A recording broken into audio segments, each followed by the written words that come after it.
আপনাদের কি পরীক্ষা নেক্সট দিন? আইন বিজ্ঞান স্যার। বিজ্ঞান। আচ্ছা, আমরা একটা সামারি ক্লাস নেব আরকি। আইন বিজ্ঞানের কিছু প্রশ্ন দেখি, তারপরে কারোর কোনো প্রশ্ন থাকলে আমাকে বলবেন। আচ্ছা, দেখেন তো আমি স্ক্রিন শেয়ার করতেছি, দেখা যাচ্ছে কিনা? দেখা যাচ্ছে? জি স্যার, দেখা যাচ্ছে। আচ্ছা, ঠিক আছে।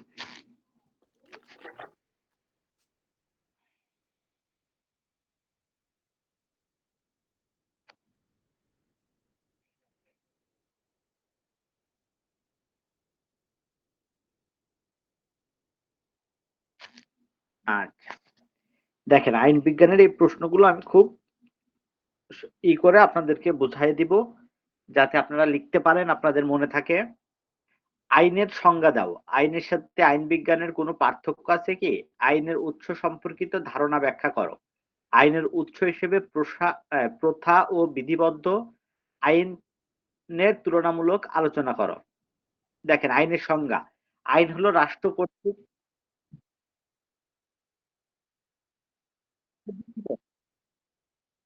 আচ্ছা, আচ্ছা, আচ্ছা, আচ্ছা, এই যে এইগুলা, তাই তো?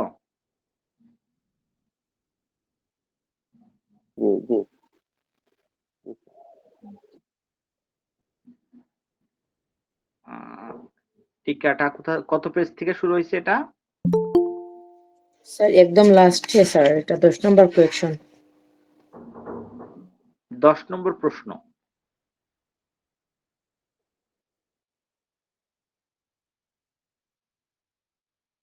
আচ্ছা, আচ্ছা, ঠিক আছে।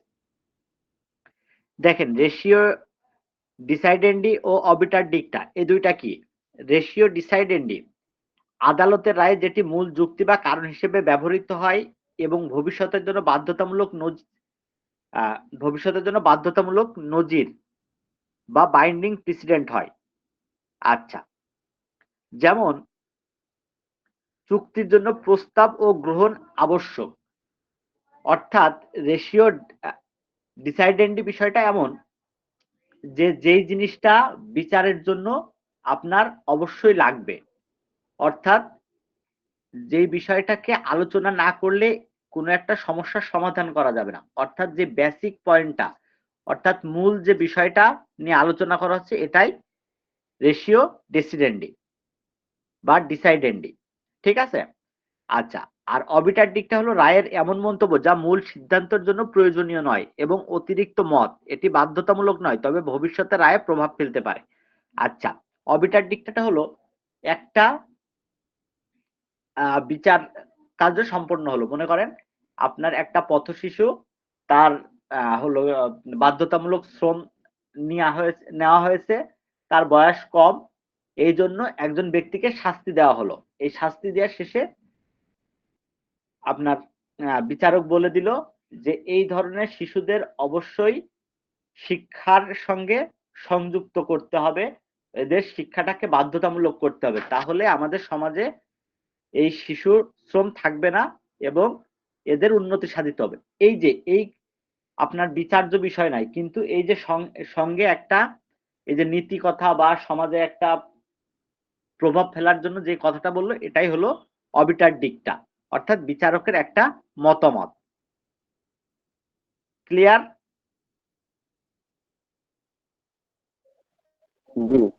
বুঝলাম। জি স্যার, ক্লিয়ার। আচ্ছা, এরপর দেখেন একক মালিকানা ও সহ মালিকানা। একক মালিকানা কি? একজন ব্যক্তি সম্পূর্ণভাবে ব্যবসায় মালিক বা দায়িত্বে থাকে। এটি সবচেয়ে সহজ ব্যবসার ধরন, যেমন ছোট দোকান বা ফ্রিল্যান্স কাজ। সুবিধা। আচ্ছা, একক মালিকানা মানে কি? আপনি একটা ব্যবসা পরিচালনা করেন, এতে আপনি একাই মালিক, আপনি একাই ম্যানেজার, একাই, যেমন চা'র দোকান। আপনি একাই, মানে অনেক ক্ষেত্রে চা'র দোকানেও লোক থাকে। আমি সচরাচর বলছি যে আপনি একটা ব্যবসা পরিচালনা করছেন, একটা ফাস্ট ফুডের দোকান পরিচালনা করছেন, আপনি সব করছেন। এটা একক মালিকানা। আর সহ মালিকানা কি? একাধিক ব্যক্তি। মনে করেন আমি আর আপনি ২ জন মিলে একটা ব্যবসা শুরু করছি। অর্থাৎ আপনি শ্রম দিচ্ছেন, আমি দেখা যাচ্ছে আমি বড়লোক মানুষ, আমি টাকা দিচ্ছি। অথবা আপনি বড়লোক, আপনি টাকা দিচ্ছেন, আমি গায়ে খেটে আপনাদের এই ব্যবসাটাকে দাঁড় করাচ্ছি। বা দুইজনেই অংশ বিশেষ এ হাফ দিয়ে একটা ব্যবসা শুরু করছে, এটাই সহমালিকানা। আচ্ছা, প্রশাসনিক আইন। প্রশাসনিক আইন হলো সেই শাখা বা সরকারি প্রশাসনিক কর্তৃপক্ষের ক্ষমতা, কর্তব্য এবং তাদের কার্যক্রমের সীমা নির্ধারণ করে। এটি নিম্নলিখিত বিষয়ের উপর গুরুত্ব দেয়: সরকার বা নির্বাহী বিভাগ কিভাবে সিদ্ধান্ত নেয়, জনসাধারণ কিভাবে সরকারি সিদ্ধান্তের বিরুদ্ধে প্রতিকার পেতে পারে, প্রশাসনিক ট্রাইব্যুনাল ও রিভিউ ব্যবস্থা। বাংলাদেশে প্রশাসনিক আইন গণতান্ত্রিক শাসনের অন্তর্ভুক্ত একটি গুরুত্বপূর্ণ বিষয়। আচ্ছা, প্রশাসনিক আইন মানে একটা শহর কিভাবে চলবে। ডিসি ডিসি মনে করেন আপনার বলে দিল এই এলাকাগুলোতে এই কাজ করা যাবে না, বা রাত 10টার পরে একটা নির্দিষ্ট এলাকায় থাকা যাবে না, বা আপনার একটা এই এলাকাটাকে সঠিকভাবে পরিচালনা করার জন্য সবার আপনার নিরাপত্তা নিশ্চিত করার জন্য এই জিনিসগুলো মেনে চলতে হবে। এটাই হলো অর্থাৎ প্রশাসন। আমরা এক কথায় বলতে পারি প্রশাসন যে আইনটাকে ব্যবহার করে এটাই হলো প্রশাসনিক আইন। ঠিক আছে? আচ্ছা, সংবিধিবদ্ধ আইন, স্ট্যাটুটরি ল। সংবিধিবদ্ধ আইন বলতে বোঝায় সেই সব আইন যা সংসদ বা সংশ্লিষ্ট আইন প্রণয়নকারী কর্তৃপক্ষ কর্তৃক প্রণীত বা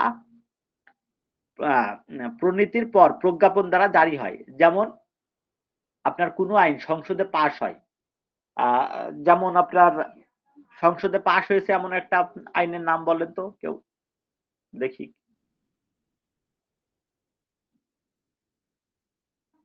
বলতে পারবেন?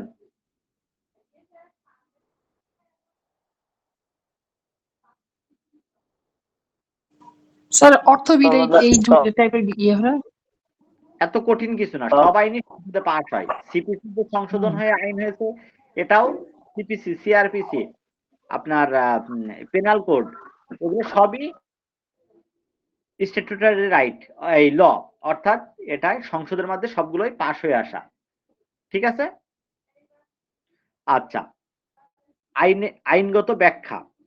নম্বর দেখেন, আইনগত ব্যাখ্যা বলতে বোঝায় আদালত কিভাবে কোনো আইন, বিধান বা সংবিধানের ধারা ব্যাখ্যা করে এবং তার অর্থ নির্ধারণ করে। বিভিন্ন ধরনের ব্যাখ্যার পদ্ধতি রয়েছে, যেমন শাব্দিক ব্যাখ্যা, অর্থাৎ শব্দের সাধারণ অর্থ অনুসারে ব্যাখ্যা, অর্থাৎ বলা হলো পার্সন মানে কি, একজন ব্যক্তি।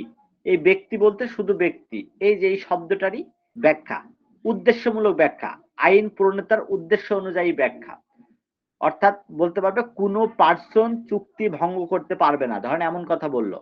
এখন পার্সন বলতে কি শুধুই ব্যক্তি, কোম্পানি না? অবশ্যই কোম্পানিও এক ধরনের পার্সন।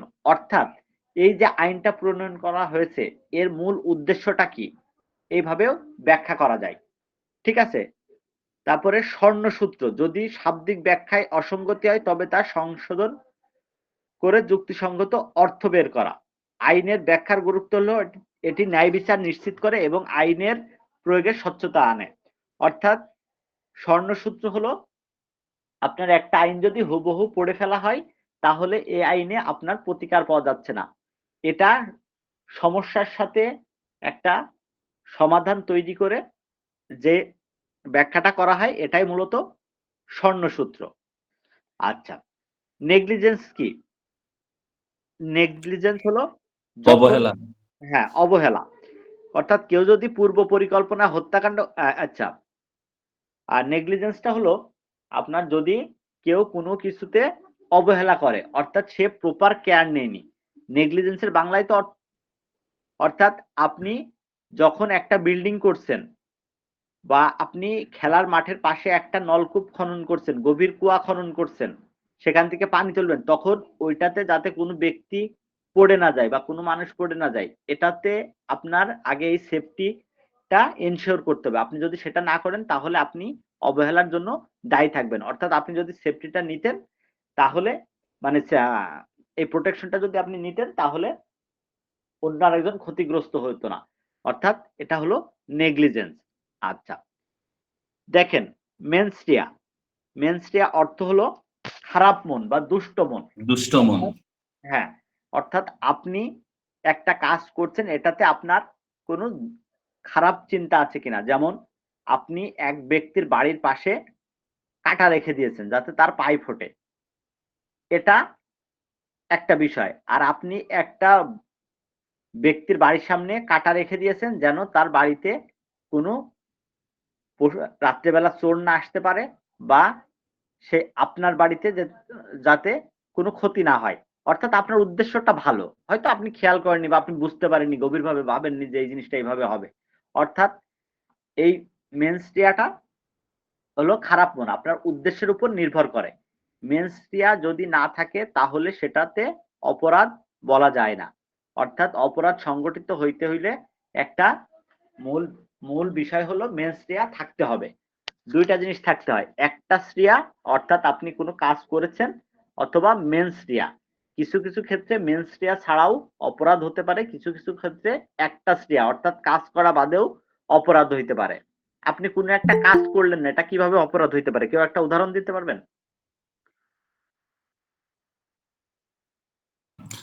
স্যার অপরাধ হইবে যখন আমার উদ্দেশ্যটা স্যার অপরাধ থাকবো, আমার মনের মধ্যে যখন একটা অপরাধী মন থাকবো, হুম। অপরাধী মন যখন থাকবো স্যার, এবং এটার মাধ্যমে যখন স্যার আমি একটা লোককে আঘাত করব, এটা যখন আমার একটা পূর্ব পরিকল্পনা থাকবো, আমি এটা নিয়ে একটা প্ল্যান করবো যেটা কিভাবে তারে আঘাত করব, তারপরে যখন আমি তারে আঘাত করলাম স্যার, ওইটা স্যার আমার অপরাধ হইলো স্যার। আমি তা বলি নাই। অপরাধী মন নিয়ে অপরাধটা করছি স্যার।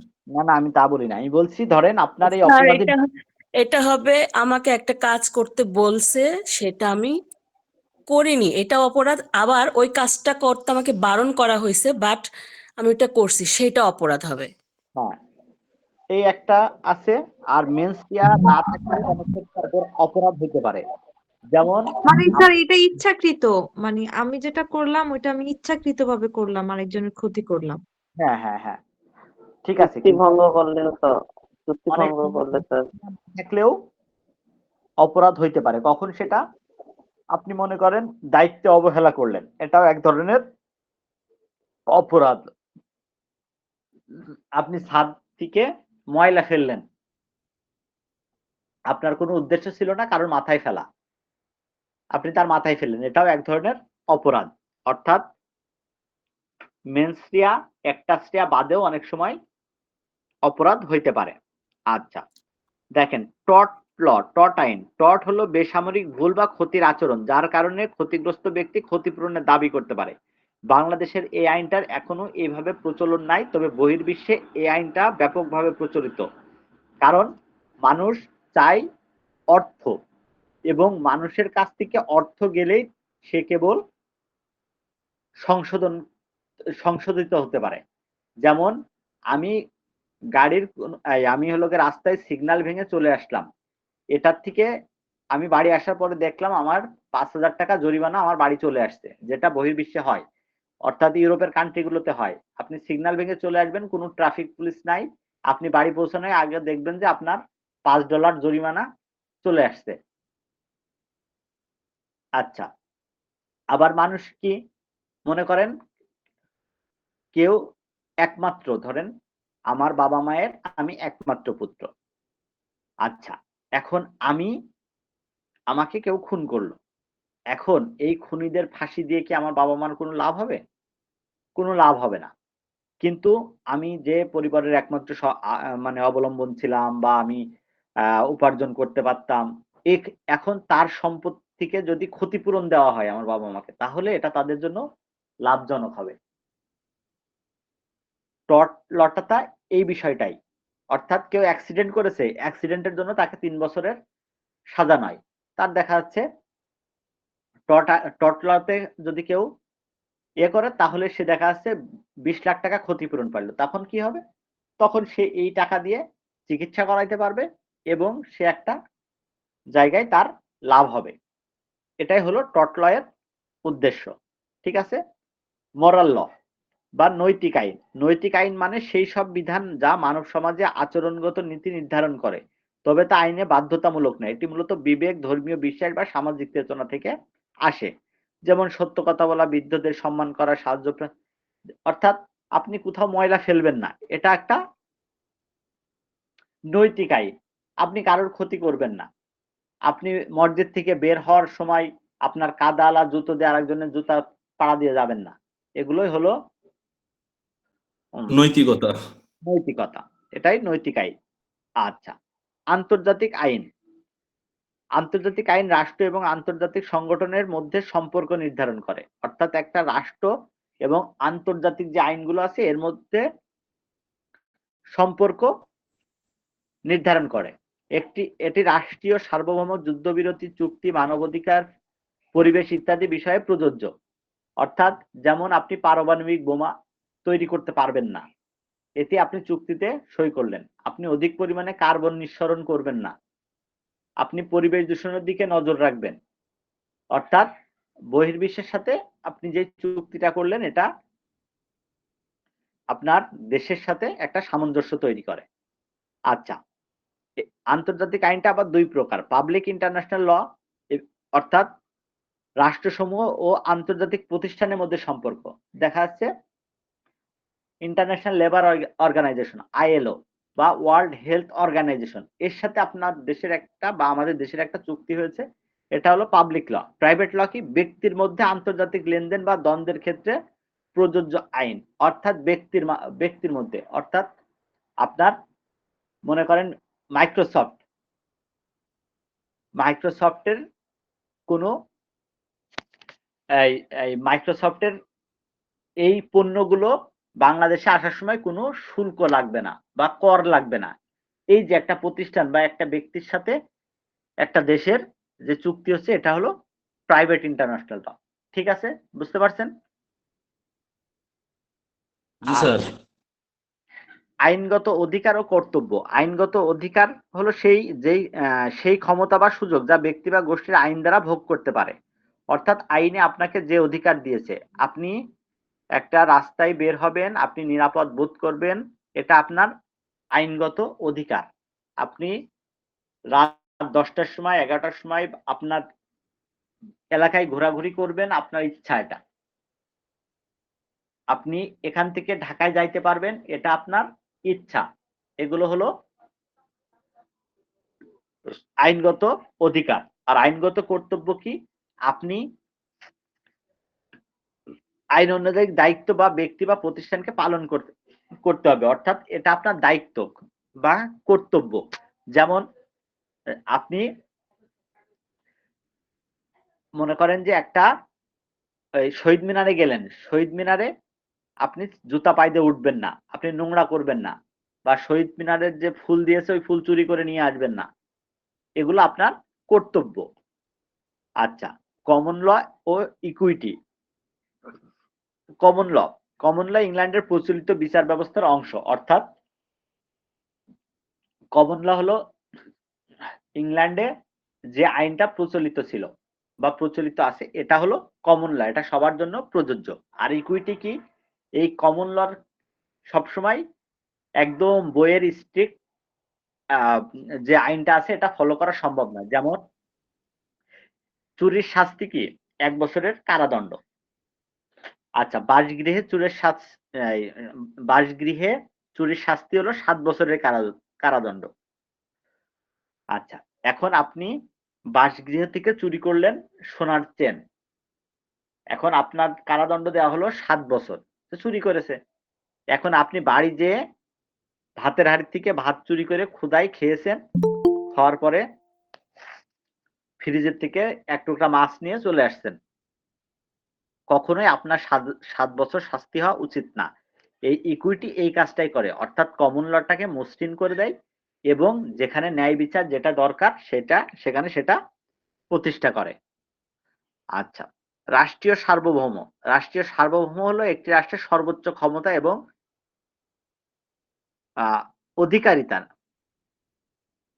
আধিকারিকতা লেখা আছে, যা তাকে তার ভূখণ্ড, জনগণ এবং অর্থাৎ একটা নির্দিষ্ট অংশের উপর তার স্বাধীনতা, অর্থাৎ অভ্যন্তরীণ বিষয়গুলোর পূর্ণ নিয়ন্ত্রণ। যেমন সার্বভৌমত্ব কি? ভারতের সার্বভৌমত্ব যেমন তারা শেখ হাসিনাকে ফেরত দিবে কি না দিবে সেটা তাদের ব্যক্তিগত ব্যাপার। আচ্ছা, বাংলাদেশের সার্বভৌমত্বটা কি? জাকির নায়েক আসলে তাকে আতিথেয়তা দেবে কি দেবে না, এটা আপনার যদি কোনো চুক্তি না থাকে তাহলে এইটা মেইনটেইন করা একটা দেশের সার্বভৌমত্ব। অর্থাৎ তিস্তা এই যে তিস্তা পানি চুক্তি যেটা আছে, ভারত আমাদের পানি আটকায়, এটা তারা সার্বভৌমত্বর দোহাই দিয়েই এটা করে যাচ্ছে। যদিও আমাদের সাথে তাদের বিভিন্ন ধরনের বৈশ্বিক চুক্তি আছে, কিন্তু আমরা জোর করতে পারতেছি না। তেমনি আমরাও তাদেরকে ইলিশ দেব কি না দেব, আমাদেরকে তারা জোর করতে পারে না। অর্থাৎ একটা রাষ্ট্রের সার্বভৌমত্ব থাকতে হবে, এবং রাষ্ট্র গঠনের জন্য এই সার্বভৌমত্ব হলো সবচেয়ে গুরুত্বপূর্ণ উপাদান। আচ্ছা, বলেন তো হংকং কি স্বাধীন রাষ্ট্র?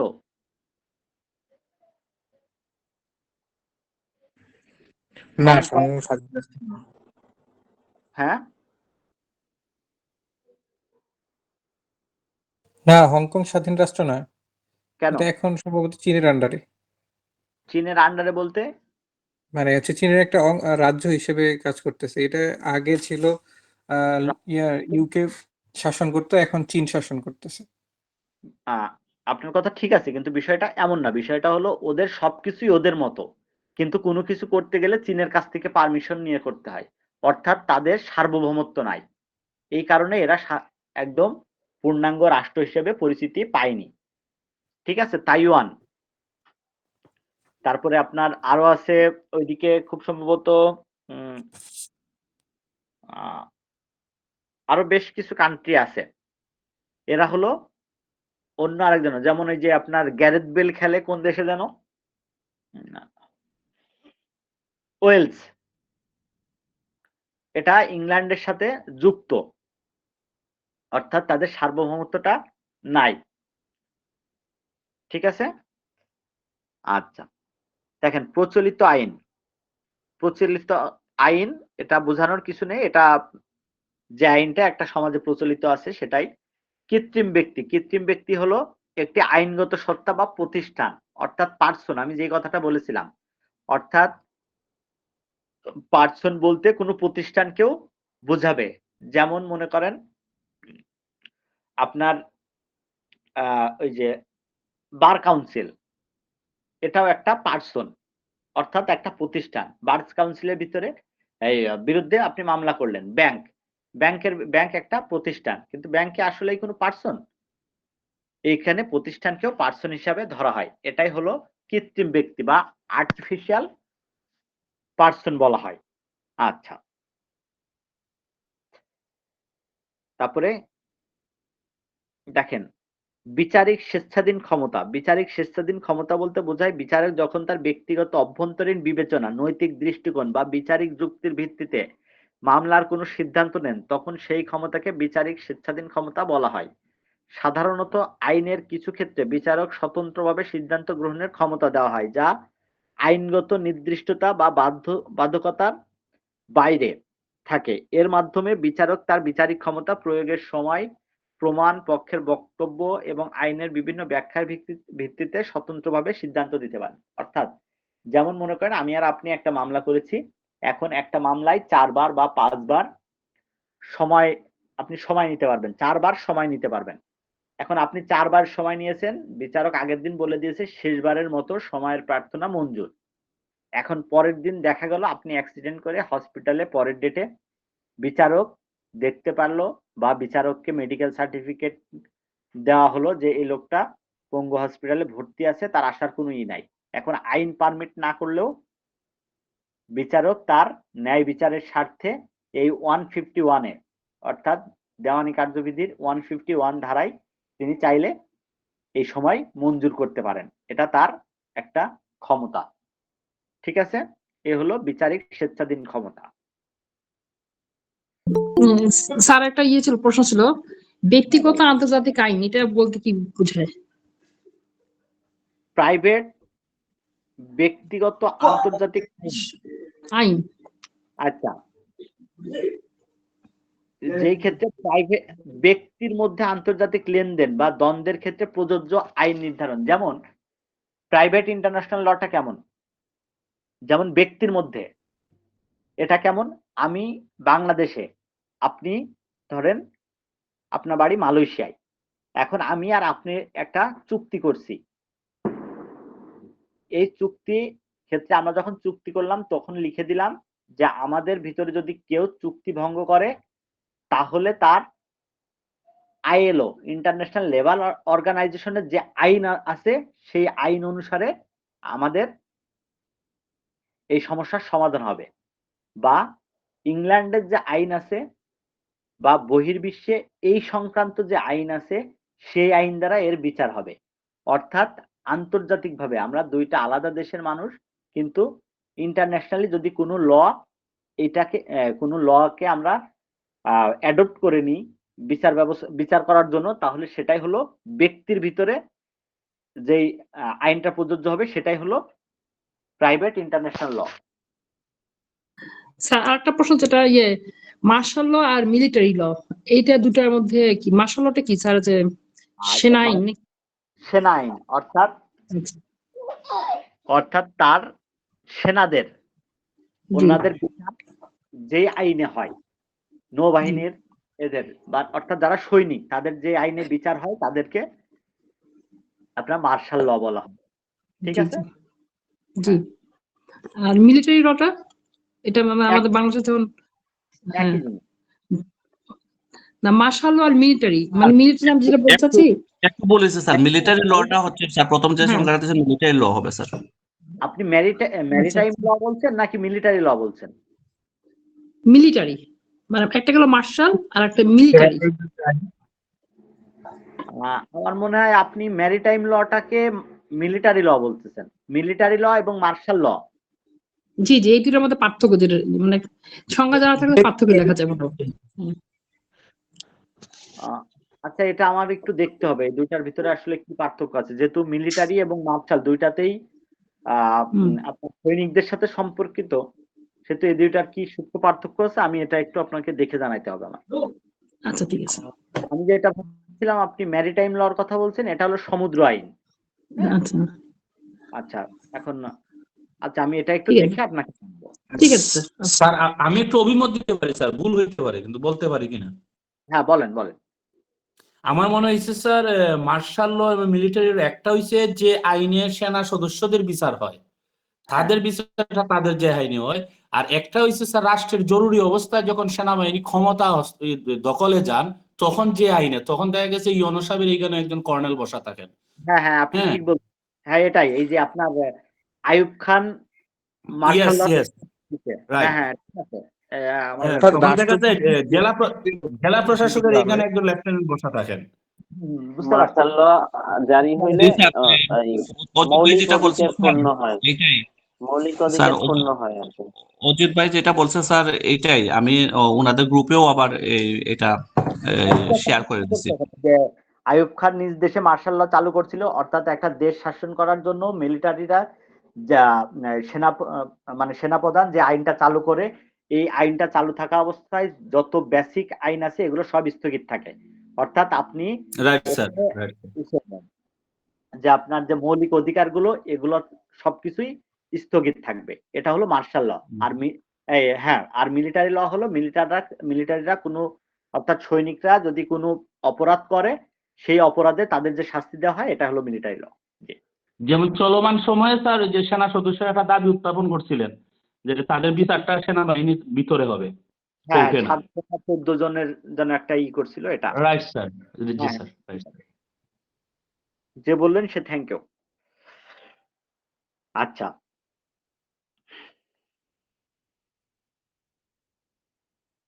আর এই টিকা সম্পর্কিত আর কারোর কোনো প্রশ্ন আছে?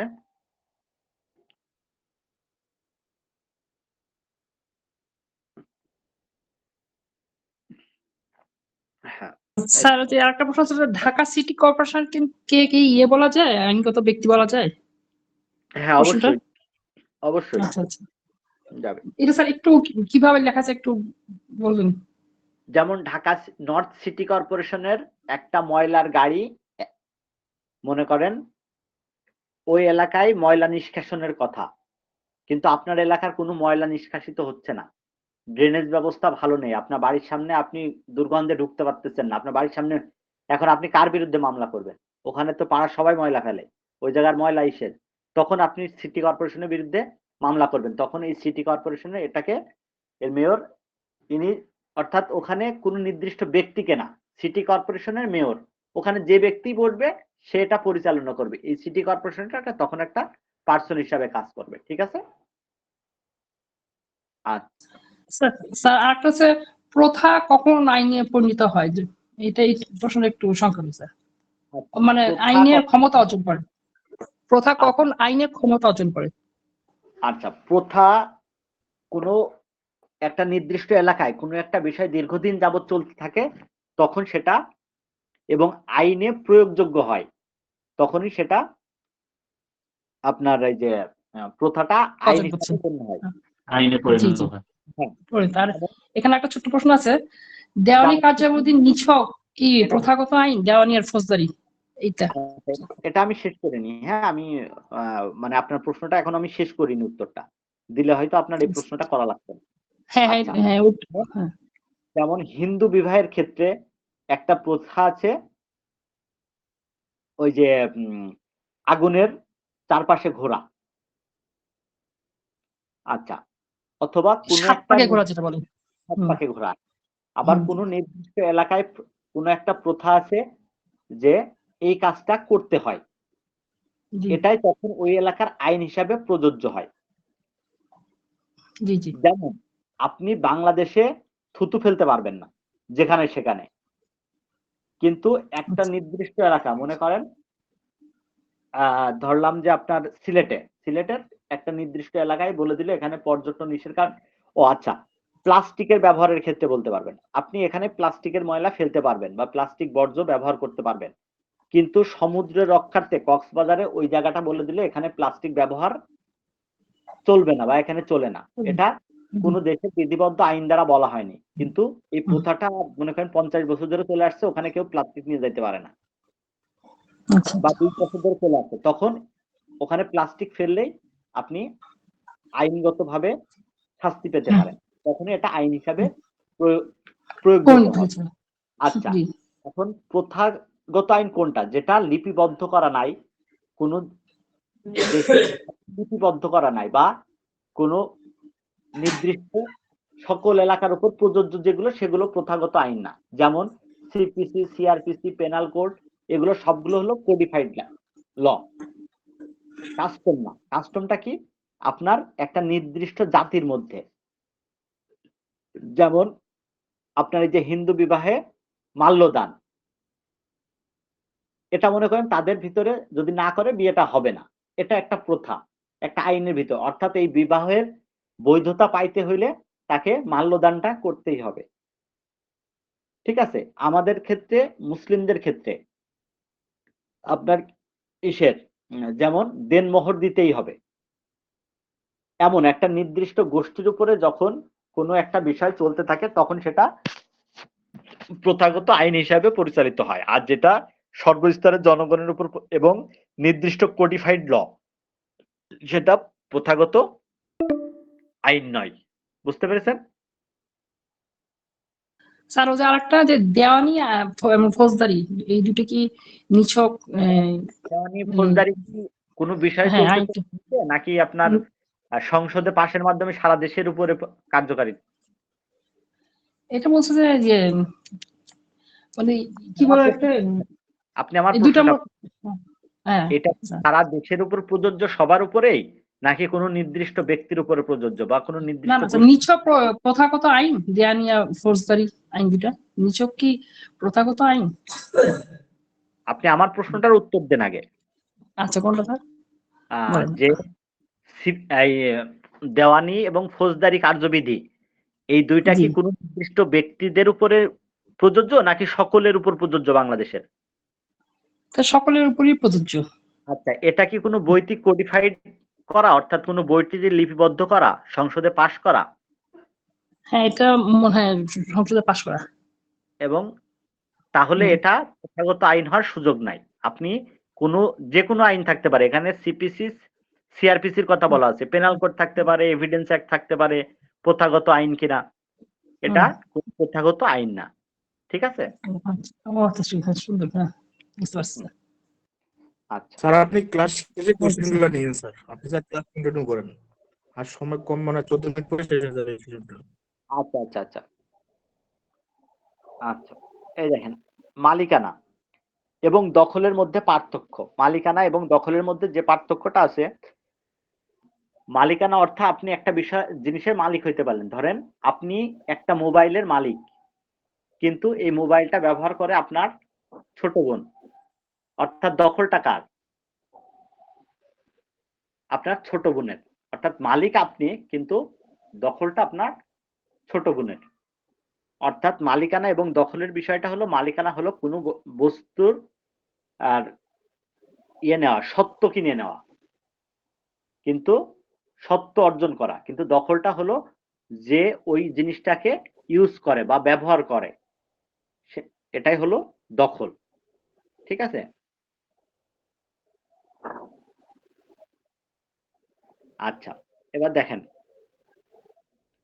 মালিকানা বা ওনারশিপ বলতে কোনো সম্পদ, ব্যবসা বা সংস্থার উপর আচ্ছা, মালিকানা কই, আচ্ছা হ্যাঁ, আচ্ছা, আমরা এই মালিকানার এটা দেখি। সম্পত্তি বলতে কি বুঝি? সম্পত্তি বলতে সাধারণত এমন বস্তু বা অধিকারকে বোঝানো হয় যা কোনো ব্যক্তি বা প্রতিষ্ঠান আইনগতভাবে ভোগ, ব্যবহার বা হস্তান্তর করতে পারে। আচ্ছা, নিচে সম্পত্তির প্রধান প্রকারভেদগুলো দেওয়া হলো অস্তিত্বগত ভিত্তিতে। যেমন ভৌত বা জড় সম্পত্তি, মানে যে সম্পত্তিটা আপনি দেখতে পারেন, এটা একটা সম্পত্তি। তারপরে ইনট্যাঞ্জিবল প্রপার্টি, যেমন আপনি একটা বই লিখেছেন, আপনার এই লেখাটা আর কেউ ব্যবহার করতে পারবে না। বা আপনি একটা বিমান বানিয়েছেন, এই বিমানটা আর কেউ ব্যবহার করতে পারবে না। বা আপনি একটা লোগো ব্যবহার করেছেন, এই লোগোটা কেউ আর ব্যবহার করতে পারবে না। এটা হলো ইনট্যাঞ্জিবল, অর্থাৎ এটা দেখা যায় না, কিন্তু এটাও একটা সম্পত্তি। আচ্ছা, আইনের ভিত্তিতে ইমুভেবল প্রপার্টি, অর্থাৎ যে সম্পত্তিটা এক স্থান থেকে আরেক স্থানে সরানো যায় না। যেমন একটা বিল্ডিং, একটা খাম্বা, একটা গাছ। আর মুভেবল হলো আপনি এক জায়গা থেকে আরেক জায়গায় নিয়ে যাইতে পারবেন। আচ্ছা, অর্থাৎ যে জিনিসগুলো মাটির সঙ্গে সংযুক্ত নয়, সেটা হলো আপনার এই যে মুভেবল প্রপার্টি, অর্থাৎ আপনি এখান থেকে ওখানে মুভ করতে পারবেন। ঠিক আছে? ভোগের ভিত্তিতে ব্যক্তিগত সম্পত্তি, অর্থাৎ যেটা আমার নিজের। যেমন আমার মোবাইলটা আমার নিজের। ঠিক আছে? আর সরকারি সম্পত্তি যেটা যে কেউ ব্যবহার করতে পারে। যেমন আপনি সরকারি একটা টিউবওয়েল আছে মনে করেন, ওই টিউবওয়েল থেকে যে কেউ পানি খাইতে পারবে, সরকারের। অর্থাৎ যে সম্পত্তিটা সবাই ব্যবহার করতে পারে, কারোর ব্যক্তিগত বিষয় নয়, সেটাই হলো যেমন রাস্তা, হাসপাতাল, বিদ্যালয়। আচ্ছা, তারপরে ব্যবহারের ভিত্তিতে উৎপাদনশীল পদ্ধতি, যে সম্পত্তি থেকে আয় বা উৎপাদন হয়, যেমন কৃষি জমি, ভাড়া দেওয়া বাড়ি ইত্যাদি। আবার উৎপাদনশীল কোনটা? যেটা বসবাসের জন্য। আচ্ছা, সম্পত্তি নিম্নলিখিত ভাবে অর্জিত হয়। কোন কোন ভাবে সম্পত্তি অর্জিত হয়? উত্তরাধিকারী সূত্রে, অর্থাৎ আমার সম্পত্তি, আমি মারা গেছি, আমার সন্তান পেয়েছে, এটা উত্তরাধিকারীর সাথে পাওয়া। ঠিক আছে? আচ্ছা, হস্তান্তরের মাধ্যমে। হস্তান্তর মানে কি? একজন আরেকজনকে দিয়ে দেওয়া। এটা কিভাবে হতে পারে? আমি কাউকে বিক্রি করে দিলাম, অর্থাৎ আমার মোবাইলটা আমি কাউকে বিক্রি করে দিলাম। আমি একজনকে গিফট করে দিতে পারি। বিনিময়, এক্সচেঞ্জ। এক্সচেঞ্জটা কি? আমি তাকে কেমন বিনিময় হইতে পারে? মনে করেন আমি আমার এখান থেকে একটা জমি দিয়ে দিলাম এবং সে অন্য জায়গা থেকে আমাকে একটা ফ্ল্যাট দিল। অর্থাৎ আমার জমির বিনিময়ে সে একটা ফ্ল্যাট আমাকে দিচ্ছে। এটা হলো এক্সচেঞ্জ। উইল, উইল কি? মৃত্যুর পরে যেটা কার্যকর হয়। অর্থাৎ আমার ইচ্ছা, আমি আমার মৃত্যুর পরে আমার এই সম্পত্তি একটা এতিমখানায় দান করা হবে বা একটা এতিমখানাকে দেওয়া হবে, এই উইলের মাধ্যমে হতে পারে। ঠিক আছে? আচ্ছা, এখন দেখেন স্বেচ্ছায় গ্রহণ কি? কোনো ব্যক্তি যদি নিজ উদ্যোগে বৈধভাবে জমি বা অন্যান্য সম্পত্তি ক্রয় করেন, তার স্বেচ্ছায় অর্জিত সম্পত্তি হিসাবে বিবেচিত হয়। আচ্ছা, সরকারি বরাদ্দ বা অনুদান। সরকারি কোনো প্রকল্পের অধীন যদি কোনো ব্যক্তি বা প্রতিষ্ঠান সম্পত্তি লাভ করে, তাহলে তা সম্পত্তি অর্জনের পন্থা। যেমন আগে 1982-তে বা 83 এদিকে এরশাদ সাহেব করছিল যে অনেক ব্যক্তি আছে ভূমিহীন, তাদেরকে সরকারি জমি দিছিল বসবাস করার জন্য। এটাও আপনার সত্য অর্জনের একটা মাধ্যম হতে পারে। প্রসূতাধিকার সূত্রে যখন কারো জমির সঙ্গে প্রাকৃতিক বা কৃত্রিমভাবে অতিরিক্ত জমি যুক্ত হয়, আচ্ছা, এটাকে যেটা বলে, এটা অ্যালুভিয়ন বলা হয় অনেক ক্ষেত্রে। যেমন আপনার নদীর পাড়ে আপনার জমি আছে, এখন নদীতে আপনার জমির সাথে চর চর জেগেছে, এই জমিটা আপনার বলে গণ্য হবে। ঠিক আছে? আচ্ছা, অধিকার প্রতিষ্ঠার মাধ্যমে অ্যাডভার্স পজিশন, অর্থাৎ আমার একটা জমি আছে, এই জমিটাতে আপনি 60 বছর 70 বছর ধরে বসবাস করে যাচ্ছেন, এই জমিতে যতই আমার ঘর বাড়ি যাই থাকুক না কেন, এটাতে আপনার একটা অধিকার জন্ম নেবে। ঠিক আছে? আচ্ছা, দেখেন, মালিকানা থাকার অত্যাবশ্যকীয় কিছু উপাদান আছে মালিকানার। যেমন ব্যবহারের অধিকার, অর্থাৎ আপনি এটা ব্যবহার করতে পারবেন, আপনি এটা ভোগ করতে পারবেন। আচ্ছা, রাইট টু ট্রান্সফার, এটা আপনার যখন ইচ্ছা তখন আপনি এটা কাউকে ওই উপরিক্ত পদ্ধতিতে ট্রান্সফার করতে পারবেন। নিয়ন্ত্রণের অধিকার, অর্থাৎ আপনি এটা, এই জিনিসটা আপনি কন্ট্রোল করবেন যে এটা এই হবে কি হবে না, এই সম্পত্তিটা আপনি 2 তলা থেকে 4 তলা করবেন কি 4 তলা থেকে 1 তলাটা ভেঙে ফেলবেন, এটা আপনারই। এবং আইনি সুরক্ষা, অর্থাৎ আপনি কোনো আইনের মাধ্যমে কোনো সুরক্ষা নিতে পারবেন, অর্থাৎ আপনার সম্পত্তির কেউ ক্ষতি করলে আপনি আইনের দ্বারস্থ হতে পারবেন।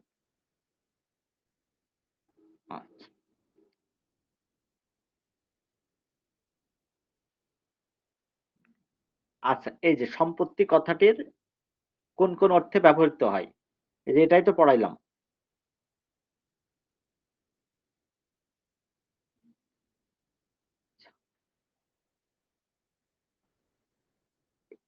এখন শাস্তি বা অপরাধের দেখি।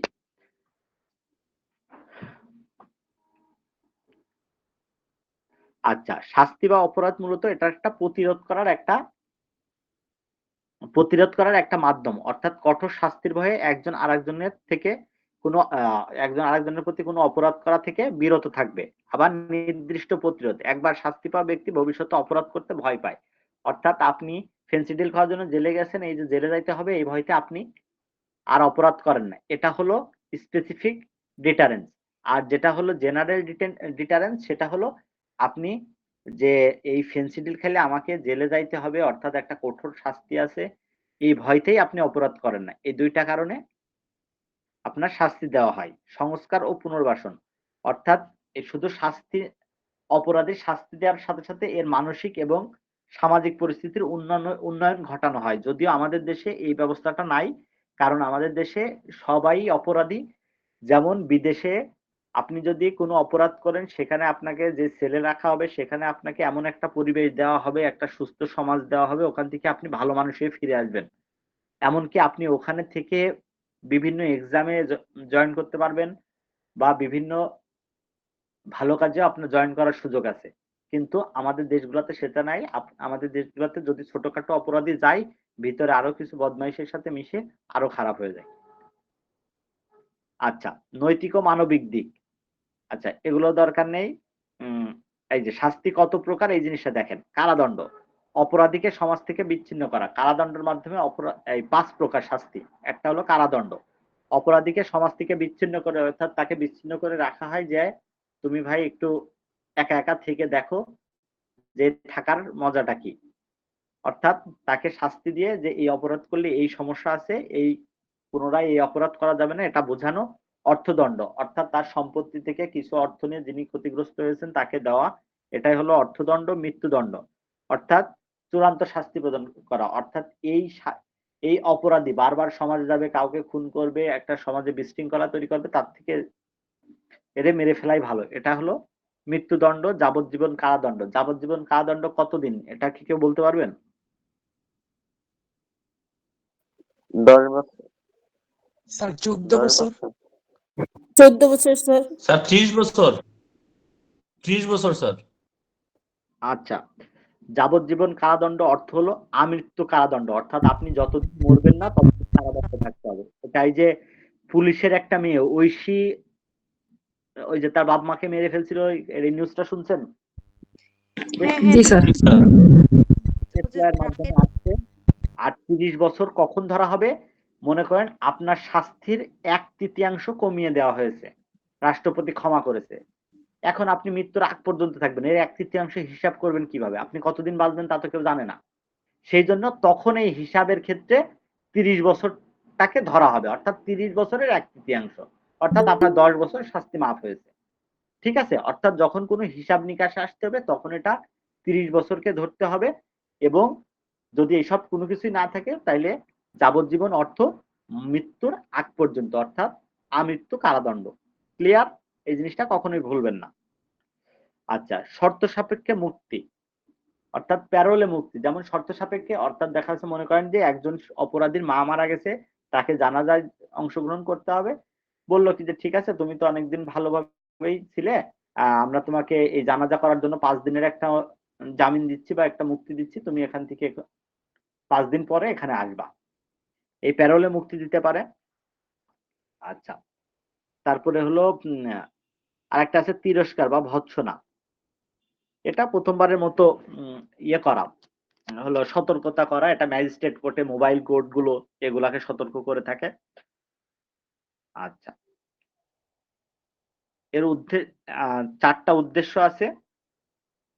প্রতিরোধ করা, অর্থাৎ অপরাধকে প্রতিরোধ করা, অপরাধীকে যোগ্য শাস্তি প্রদান করা, আবার অপরাধীকে ওই অপরাধ প্রবণতা থেকে সরিয়ে এনে ভালো মানুষ করা, অপরাধীর যাতে ভবিষ্যতে মানে অপরাধ না করে সেজন্য প্রতিরোধ করা, সমাজের শৃঙ্খলা বজায় রাখা, এই হলো শাস্তি দেওয়ার উদ্দেশ্য।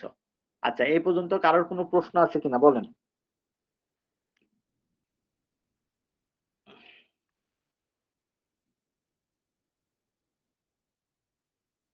স্যার মৃত্যুদণ্ড শাস্তি হিসাবে কি বৈধ বলা যাবে কিনা? বুঝিনি, মৃত্যুদণ্ড মৃত্যুদণ্ডকে শাস্তি হিসেবে এটা জি। মূল্যায়ন একটা প্রশ্ন অবশ্যই আছে, এবং বৈধ হবে কিনা? মৃত্যুদণ্ড এটা আসলে কান্ট্রি টু কান্ট্রি ভ্যারি করে, মৃত্যুদণ্ডকে শাস্তি হিসাবে বৈধতা দেওয়া যাবে কিনা, বা এটা তবে আমার মতে দেওয়া উচিত। উচিত বলতে কি, আসলে আমরা বাঙালি জাতি তো শুধরাই না, যার কারণে মেরে ফেলা ভালো। আর অন্যান্য দেশের এদের ভিতর অপরাধ প্রবণতা মানে অপরাধ বোধ অনেক বেশি, যেমন জাপানের একটা লোক, ওরা যদি কোনো অপরাধ করে নিজেরাই ভোগে যে আমি এই অপরাধটা করে ফেললাম, আমার দ্বারা এই ক্ষতিটা হয়ে গেল, আমি এটা করব না, এদের জন্য ঠিক আছে। কিন্তু বাংলাদেশের মানুষ এ করেছে, এর শাস্তি না হলে আমি তো আরো অনেক বড় কিছু, সুতরাং একে মেরে ফেলাই ভালো। আবার অনেক ক্ষেত্রে আর একটা দিক থেকেই হয়, মনে করেন আমার একটা 7 মাসের বাচ্চা আছে, এখন আমারে মেরে ফেলা মানে কি, আমার ফ্যামিলি সাফার করতেছে, আমার ওই বাচ্চাটা সাফার করতেছে, এখন অপরাধী তো আমি, ওরা তো অপরাধী না। ক্লাস শেষ হয়ে যাবে স্যার, আমাদের সময় শেষ। পরীক্ষার্থীদেরকে আসলে আমরা শুভেচ্ছা জানিয়ে আজকে এখানে শেষ করতেছি। আপনারা ভালো করে পরীক্ষা দিবেন। ধন্যবাদ স্যার আপনাকে। আর ক্লাস কেটে যাবে, আপনারা সবাই লিভ নিতে পারেন। ধন্যবাদ। আসসালামু আলাইকুম।